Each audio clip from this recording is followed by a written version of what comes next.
I mean, to me, this sounds like a very toxic work environment. What is your take on that? Toxic, but this is illegal behavior. You cannot put hands. This is battery. It's criminal. Let's talk about the filth that's starting to come out in the early days of the Diddy trial. This, of course, is P. Diddy. Surprise, surprise, he's a creep. Surprise, surprise, he's done horrible thing. The pressure in the courtroom was unreal. You could almost feel it in the air. A heavy silence wrapped around everything as Sean Diddy Combs sat still, unreadable. But this wasn't just a trial. It was a media storm, a clash of celebrity, influence, and dark, unsettling claims that had everyone watching. And now, breaking just hours ago, the case has taken an even darker, more twisted turn. What's surfacing now isn't just jaw-dropping. It's the kind of truth that shatters everything you thought you knew about Hollywood's glittering, untouchable world. Because we now know who all the prosecutors will be on Diddy's trial. They're all women. They have assembled a team of female prosecutors, and that is definitely not by accident. Today's reports revealed that federal prosecutors have discovered what they describe as a hidden network allegedly controlled by Diddy from behind bars. Using other inmates' accounts, he supposedly made calls to key figures tied to the case, trying to control narratives, silence accusers, and steer the flow of information. This wasn't just a handful of quiet phone calls. It was, according to prosecutors, a well-organized scheme. The boldness of it all is unbelievable. Even while locked up, Diddy allegedly ran a full-blown effort to create doubt and confusion. A mastermind pulling the strings from his cell inside the Metropolitan Detention Center. Feds, Al Capone style, have not charged everything under the sun. They've charged 3 main charges: racketeering, trafficking, and the transport of a And I'll tell you, I don't know about the racketeering charge. It's pretty sweeping. And I'll tell you what the general... Adding to the turmoil, a new witness has emerged, someone prosecutors are calling a potential game changer. Their identity remains hidden for safety, but reports say this person worked on Diddy's security team for years and has now stepped forward with explosive claims. Leaked court records reveal that this witness alleges firsthand knowledge of incidents described by Cassie Ventura and other reported victims. They've reportedly shared detailed descriptions of private events, coded messages, and even direct orders Diddy allegedly gave to his inner circle on how to handle complications, a term that appears to mean anyone who dared to push back. Endured. Ventura first leveled accusations against Combs in a 2023 lawsuit, which was settled a day later. Dozens of men and women have filed suits against him since. Jurors heard testimony from a key prosecution witness in Sean Diddy Combs' federal trial in New York City Tuesday. His ex-girlfriend and singer Cassie Ventura spoke about her 10-year relationship with Combs and the psychological, physical, and abuse she says she... And then there's the money trail. Financial records obtained by prosecutors point to a pattern of payouts, some made as recently as last year, to individuals once linked to Diddy's inner circle, labeled as consulting fees or personal gifts. These payments are now being examined as possible hush money. One especially revealing transaction involved a payment to a former employee who was reportedly present at one of the notorious freak-off events mentioned in court. The timing of the transfer, just weeks after Cassie's civil lawsuit was settled in 2023, has raised serious questions. What did this person witness, and why were they paid so generously to stay quiet? Meanwhile, the silence from celebrities tied to the case has grown louder. Earlier today, TMZ released a leaked email thread allegedly involving top Hollywood names like Jay-Z, Naomi Campbell, and even some surprising figures from outside the music industry. The emails, exchanged shortly after Diddy's arrest, appear to outline strategies to manage potential fallout. One message reportedly urges everyone to stay quiet and avoid public comments, for now. It paints a troubling picture. Stars more worried about their image than about justice or standing with the victims. Testimony were freak-offs. And what the prosecution tried to show was that he forced and or coerced her into doing these freak-offs. And we've talked about this earlier, that at least my opinion is that in a lot of these, the prosecution just didn't close the loop. It was something And then there's the money trail. Financial records obtained by prosecutors point to a pattern of payouts, some made as recently as last year, to individuals once linked to Diddy's inner circle, labeled as consulting fees or personal gifts. These payments are now being examined as possible hush money. One especially revealing transaction involved a payment to a former employee who was reportedly present at one of the notorious freak-off events mentioned in court. The timing of the transfer, just weeks after Cassie's civil lawsuit was settled in 2023, has raised serious questions. What did this person witness, and why were they paid so generously to stay quiet? Meanwhile, the silence from celebrities tied to the case has grown louder. Earlier today, TMZ released a leaked email thread allegedly involving top Hollywood names like Jay-Z, Naomi Campbell, and even some surprising figures from outside the music industry.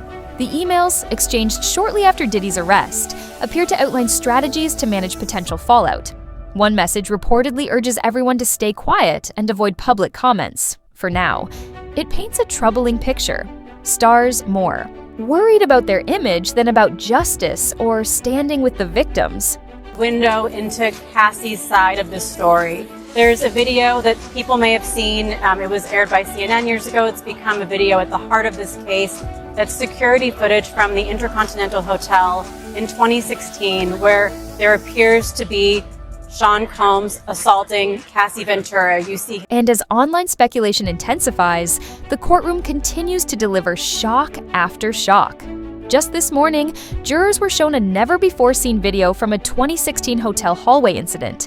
Unlike the blurry clips already circulating online, this footage reportedly includes audio that not only captures the physical confrontation, but also a heated exchange between Diddy and Cassie.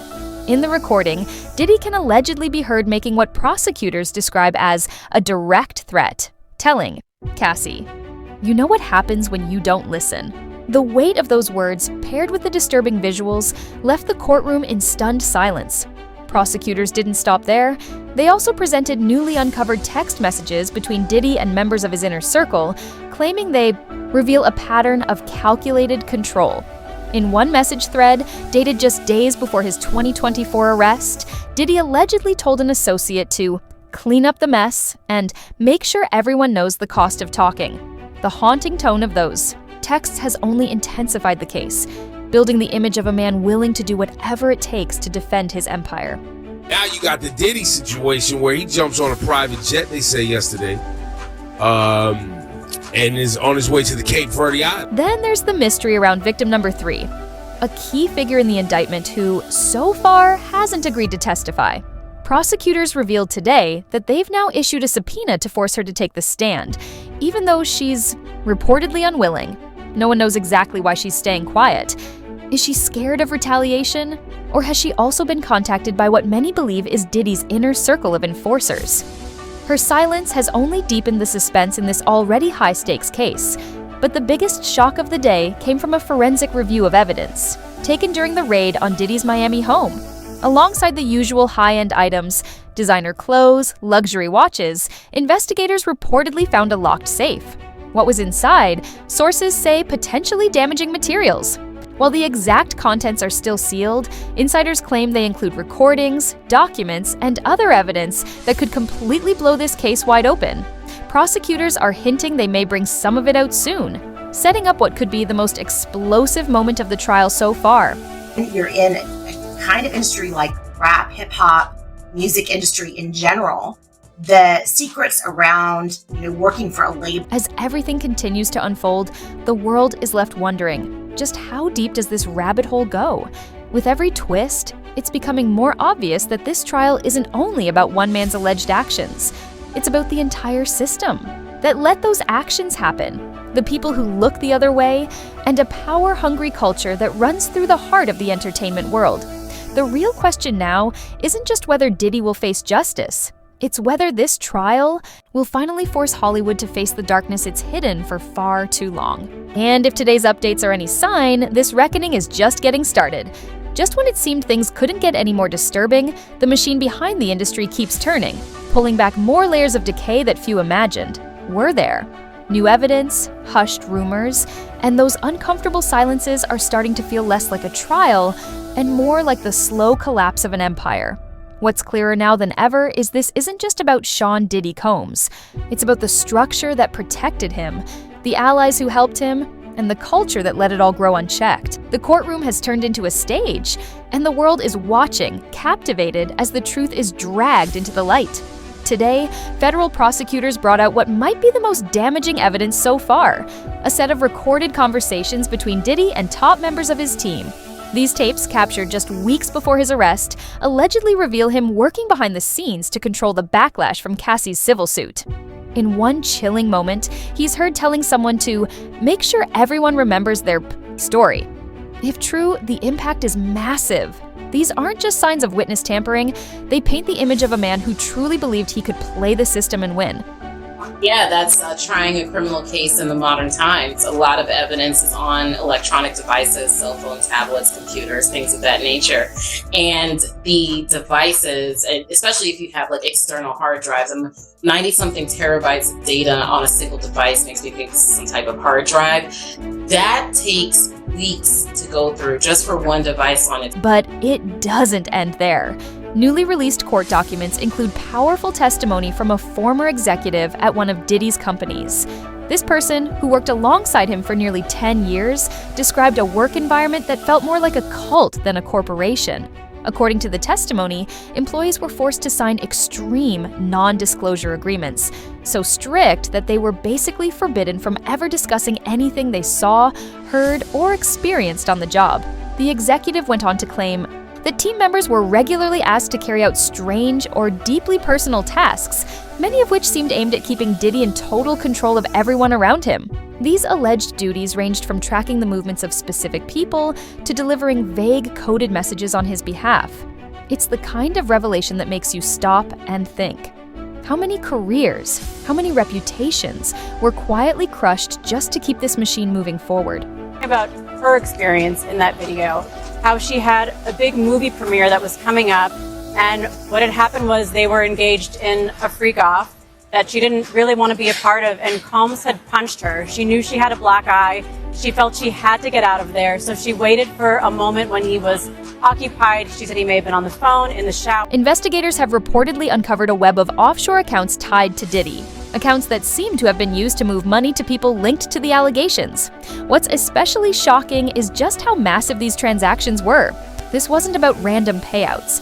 It looked like a system, a carefully built operation meant to buy silence and loyalty. One former accountant, whose identity is being kept secret for their protection, testified that they were told to label every payment as a business expense, no matter how suspicious it looked. The accountant admitted they felt like part of something. They didn't fully grasp at the time, but now believe they were helping support a larger scheme to keep people from speaking out. Can't believe it like that. Somebody would do that to somebody that they say they love. Yeah. Think about it, because she was on the floor passed out. She looked lifeless. Meanwhile, the silence from Hollywood's elite is beginning to crack. Just slightly. A handful of lesser-known figures have started speaking out, though their words are carefully crafted, clearly meant to protect their own positions. One former collaborator said they felt betrayed by Diddy, but didn't explain why. Another released a vague comment about the need for accountability without naming names or addressing the real issue. It's more of a trickle than a wave. And it begs the question, what's everyone so afraid of? Are they worried their own ties to Diddy might come under the spotlight? Or is there something even deeper hiding in the shadows? Then there are the so-called freak-off gatherings, now a central point in the case. New information surfaced today from a former event planner who says they were hired to organize several of these notorious parties. In a sworn affidavit, the planner claimed they were given exact instructions. The vibe had to be indulgent but extremely private. No phones, no cameras, and every staff member had to sign a strict confidentiality agreement before the night began. According to the planner, the guest list included celebrities, corporate executives, and other high-powered names, many of whom allegedly saw exactly what was going on, but chose to stay silent. They saw the evidence in the case. They immediately honed in on racketeering, and they started saying, why is this racketeering with one guy? And they're charging this one guy. They had a real problem with that. They did not have a problem with the Mann Act. They found him guilty in the Mann Act, and they hung 6 to 6 on. What's even more unsettling is the growing pattern of fear and control. Multiple witnesses have now stepped forward, sharing stories of being followed, receiving anonymous threats, or suddenly finding themselves cut off from the industry after trying to distance themselves from Diddy.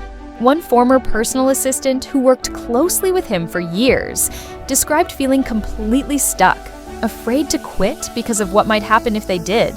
The assistant also claimed that Diddy had a trusted circle of loyalists who were responsible for watching employees and associates, making sure no one dared to cross the line. Interesting because I think, we have seen many photos, videos of Sean Combs, aka Diddy, through the Associated Press, through Instagram. And so to see him kind of in person after being in jail for 3 weeks now was pretty interesting, to say the least. And I say that by being that you would expect him to feel a little defeated, a little gaunt, anything like that. But it wasn't that case. He appeared confident. And then there's the lingering question about the victims who haven't spoken, and maybe never will.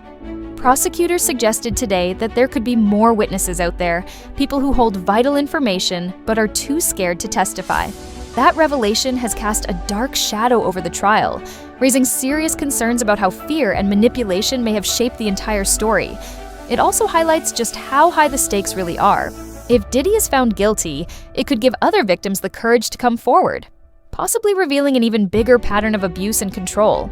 But if he walks free, it could send a devastating message to those still suffering in silence, that money and influence still have the power to silence truth.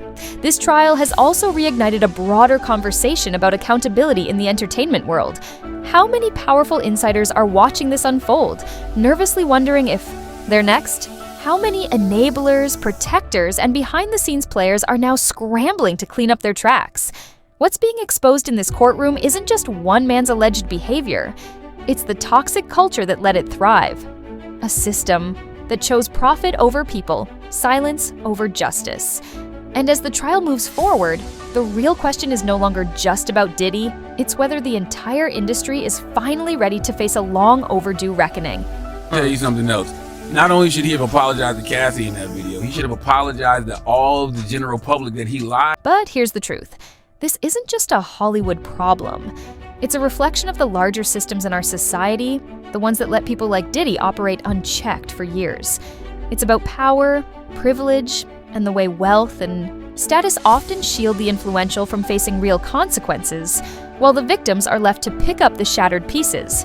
And it's also about us, the public, and the roles we play in keeping that cycle going, whether through silence, complicity, or simply choosing not to see. So, where does it stop? Does it end with Diddy behind bars, his empire destroyed, and his victims finally getting a piece of justice? Or will it just be another case of a powerful name walking away clean, leaving the rest of us asking if anything's ever really going to change? Drop your thoughts in the comments. Is this the moment Hollywood finally gets serious about accountability? Or are we just watching the same story play out all over again? One thing's clear, this saga is far from finished.